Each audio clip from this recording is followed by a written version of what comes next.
రాష్ట్ర ప్రజలకి అలాగే అంతర్రాష్ట్రీయ మహిళా దినోత్సవ శుభాకాంక్షలు తెలియజేస్తూ ఈరోజు ముఖ్యంగా మహిళలందరూ మన వైఎస్ఆర్ కాంగ్రెస్ పార్టీ వచ్చినప్పుడు ఎంతగానో ఆనందంగా, ఆర్థికంగా, మానసికంగా, రాజకీయంగా బలోపేతం చేశారంటే కేవలం వైఎస్ఆర్ కాంగ్రెస్ పార్టీ వల్ల మాత్రమే అని ఈరోజు గంటపదంగా చెప్పదలుచుకున్నాను. ఎందుకంటే నవరత్నాల్లో భాగంగా ప్రతి ఒక్క మాట తప్పను మడమ తిప్పను అన్నట్టుగానే ఆయన ప్రతి ఒక్క మహిళలకి చేయాల్సిన ప్రతి ఒక్క అమ్మఒడి కావచ్చు, చేయూత కావచ్చు, తోడు కావచ్చు, విద్యా దీవెన, వసతి దీవెన, మహిళలకి ఇళ్ల పట్టాలు, ఆరోగ్యశ్రీ అని అనేక పథకాలను తెచ్చిన వైఎస్ఆర్ కాంగ్రెస్ పార్టీ అలాగే జగన్మోహన్ రెడ్డి గారు దాన్ని ఎక్కడా కూడా తప్పుకోకున్నట్లుగా అవన్నీ అమలుపరిచిన నాయకుడు జగన్మోహన్ రెడ్డి సార్ గారు.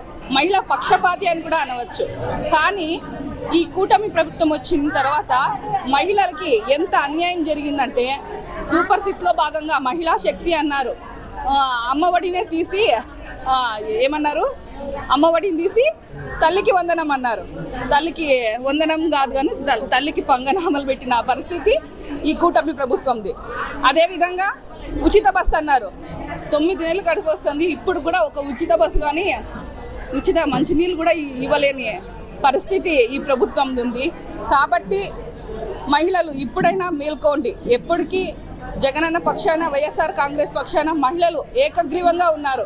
కానీ ఈ కూటమి ప్రభుత్వం చేస్తున్న అన్యాయాలను కూడా అడ్డుకునే శక్తి మనలో ఉంది. కాబట్టి మనందరము మరొకసారి మేము మహిళలకి ఏమాత్రం తీసుకోమని ఈ ముఖంగా తెలియజేస్తాను. అలాగే మా అర్బన్ సంబంధించిన అనంత వెంకటరామరెడ్డి సార్ గారు ఇప్పుడు జిల్లా అధ్యక్షులు కావచ్చు, అలాగే గతంలో ఎమ్మెల్యే కూడా మహిళలకి జగన్మోహన్ రెడ్డి సార్ గారు 50% రిజర్వేషన్ ఇచ్చి రాజకీయంగా అన్ని విధాలుగా బలోపేతం చేస్తున్నారు. అలాగే మా అనంత వెంకటరామరెడ్డి సార్ గారు కూడా దాదాపు 50 సీట్లుంటే మహిళలకే 28 సీట్లు కూడా కేటాయించిన ఘనత కూడా అనంత వెంకటరామరెడ్డి సార్ గారిదే. ఎందుకంటే 50% జగన్మోహన్ రెడ్డి సార్ ఇస్తే ఇక్కడ అర్బన్లో కూడా మాకి 70% మహిళలకి సీట్లు కేటాయించినది ఘనత ఆయనకే చెందుతుందని మరొకసారి ఇటువంటి నాయకుల పరిపాలన మహిళలకి ఎంత ఉన్నత స్థానంగా తీసుకుని వెళ్తున్నారో ఇప్పటికి నక్కకి నాగలోకం తేడా ఇప్పుడే గమనించవచ్చు. కాబట్టి